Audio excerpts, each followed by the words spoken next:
Jæja, þá komið að síðasta myndbandinu um líkindi í bili.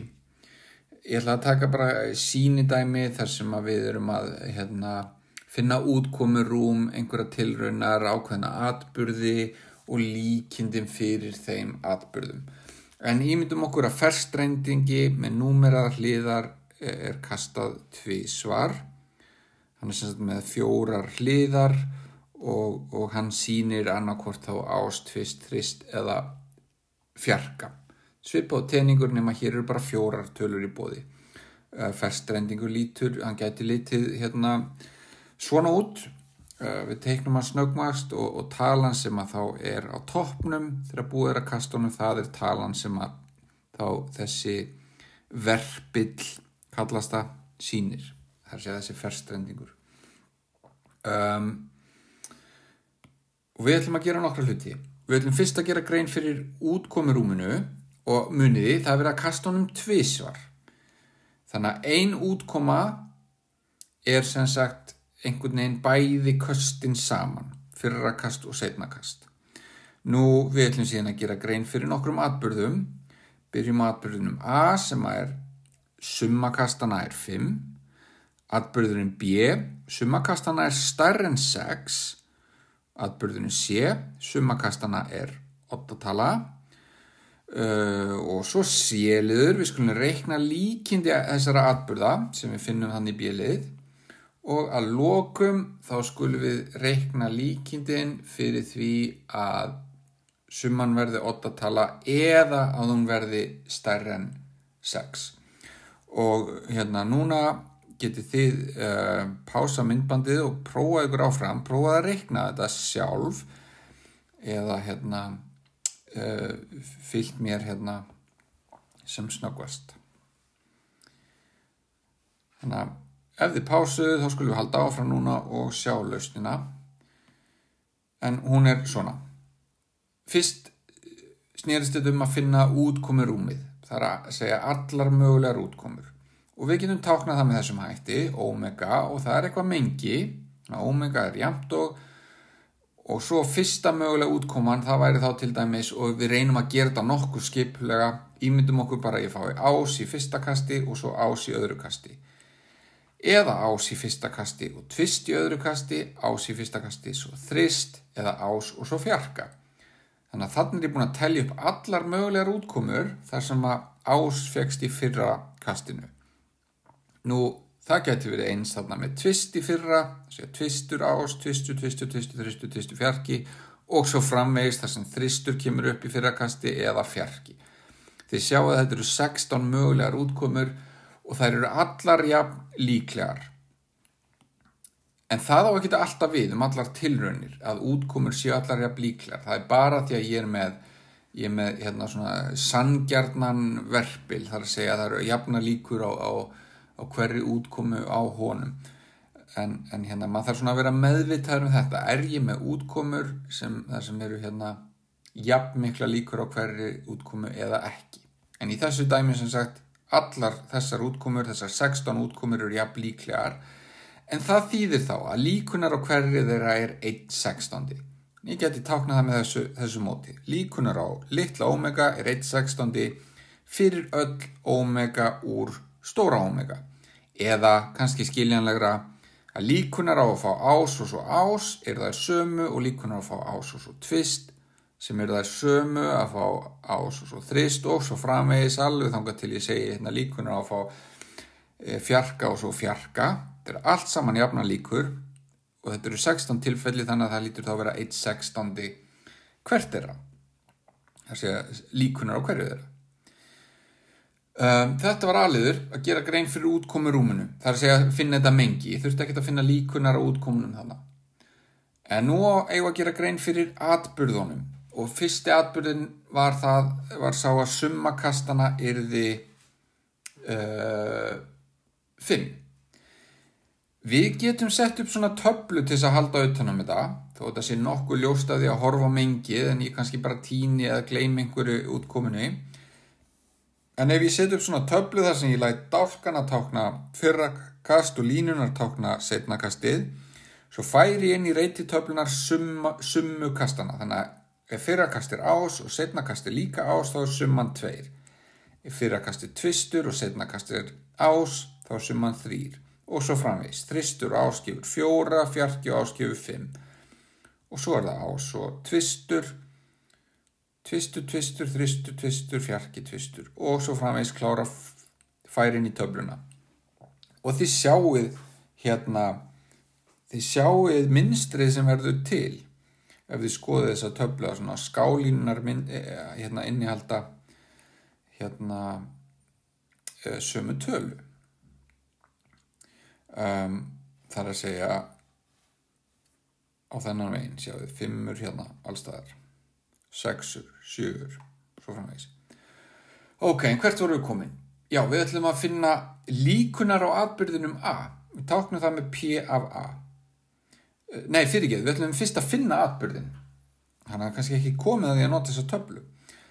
Atburðurinn A, það er þá allir þeir atburðir sem gefa summuna 5. Og við sjáum það að það eru, þeir atburðir sem lenda á þessari hornalínu þarna sem 5 eru. Þannig að það er ás og fjarki, tvistur, þristur, tvistur eða fjarki ás. Ég hefði náttúrulega getað séð þetta líka út úr útkomurúminu. Atburðurinn B, það var atburðurinn að summa kastanna yrði stærri en 6, en þið sjáið, það er það ekki, að það er þá bara 7 þarna á 8, þannig að segja summan er 7 eða 8, það eru þá, ef við lesum úr töflunni, þristur og svo fjarki, fjarki, þristur eða fjarki. Ok. Svona, þetta er atburðurinn B. Atburðurinn C, summa kastanna er oddatala. Nú það er þá að fá, ef við kíkja á töfluna, það er þá það sem við fáum þrista, 5 eða 7. Þannig að það er það er ás tvistur, ás fjarki, tvistur ás, tvistur þristur, tvistur, þristur fjarki, fjarki ás, fjarki þristur, það ekki. Það eru þau hnit töflunar sem gefa summu sem er oddatala, eða ef við horfum bara á útkomurúmið þá erum við nú fljóta að finna þessi stök eða þessar útkomur. Útkoman er sem sagt, summan er oddatala. Ok, svo ef við finna líkindi þessar atburða. Þannig að líkunar á atburðinum A, það er þá samanlagða líkur á öllum útkomum sem tilheyra atburðinum. Þannig að þá reikna ég með þessu móti. Þetta var þessi summa sem ég setti fram síðast í myndbandinu á undan, svolítið formlega og kannski illskiljanlega, en þetta hlýtur nú að skiljast þokkalega. Að líkunar á atburðinum A, þá bara reikna ég líkur á hverju útkomu sem tilheyrir honum. Og ég veit að það eru jafna líkur á öllum þessum útkomum, það er 1/16 á hverju þeirra, það eru 4 svoleiðis, þannig að þetta hlýtur þá að verða 4/16 sem gefur 1/4. Ef ég fer hratt yfir, þá bara pásið myndbandið og velti ykkur aðeins upp úr því sem ég var að segja eða skrifa. Nú, svo er það líkunar á atburðinum B, það er þá líkunar á 3 í fyrra kasti og 4 í seinna, pluss líkunar á 4 í fyrra, 3 í seinna, pluss líkur á 4 í fyrra og 4 í seinna. Þetta eru 3 útkomur, allar jafn líklega, þannig ég gæti líka reiknað með þessum hætti, sagt bara 3 sinnum 1/16. Eins og áðan, ég hefði alveg getað sagt 4 sinnum 1/16 í staðan fyrir að gera 1/16 pluss 1/16 pluss 1/16 pluss 1/16. Og að lokum líkunar á atburðinum C, það er að segja líkunar á að summa kastanna sé oddatala. Nú við getum bara talið útkomunar í atburðinum C. 1, 2, 3, 4, 5, 6, 7, 8. 8 stykki öll gefa líkunar 1/16, þannig að þetta er 8/16 eða hálfur, eða 50%. Skiptir engu máli hvernig við skilum þessu, hvort það sé í almennu broti eða í prósentum. Þetta var C-liðurinn. Að lokum er það D-liðurinn. Ég ætla bara að teikna upp útkomurúmið og töfluna. áður en við leysum D-liðinn, en hann snerist það að reikna líkindin fyrir því að summa kastana verði oddatala eða stærra en 6. Nú það voru atburðirnir B, það var atburðurinn að summan yrði stærra en 6, þannig að það var þetta mengi B þarna, og atburðurinn C, það var atburðurinn að summa kastan yrði oddatala, það voru þessar útkomur sem til honum, þannig að nú sjáum við þessar 2 atburðir, þessi 2 mengi, og muniði það sem við sáum í fyrra myndbandi, þá var ég með venjulegan tening, en þegar við erum að reikna líkur á því að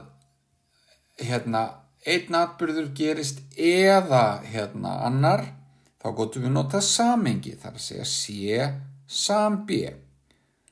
Það er að segja ég skelli ég sameina þessi 2 mengi, þá fæ ég mengi sem inniheldur þessar 9 útkomur. Það er að segja þetta eru allar þær útkomur sem eru annarkvort summa útkomana er annarkvort stærra en 6 eða oddatala, er það ekki?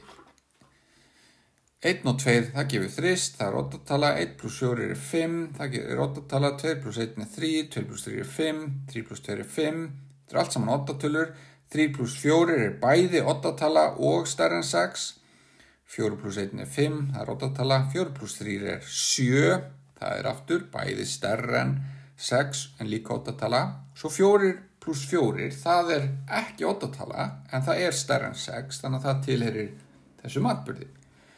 Og líkunar þá á þessum atburði eru 9/16, að þetta eru 9 útkomur allar jafn líklegar. Þetta tók smá tíma að vinna sig í gegnum þetta. Það var dálítil handavinna, maður þarf nú ekki alltaf að sýna svona rosalega mikið. Maður þarf ekki alltaf að sýna alla atburði, nema maður sé sérstaklega beðin það, en þetta getur verið gott á meðan við erum að venjast þessu og svona átt okkur á því hvernig líkindi og líkindi atburða og líkindi einstakra útkoma virka. Og endilega vandið ykkur og reynið að nota þetta táknmál sem við erum að kynna hér til leiks, því að það mun hjálpa okkur þegar líður á aðeins núna næstu vikur. En takk í bili.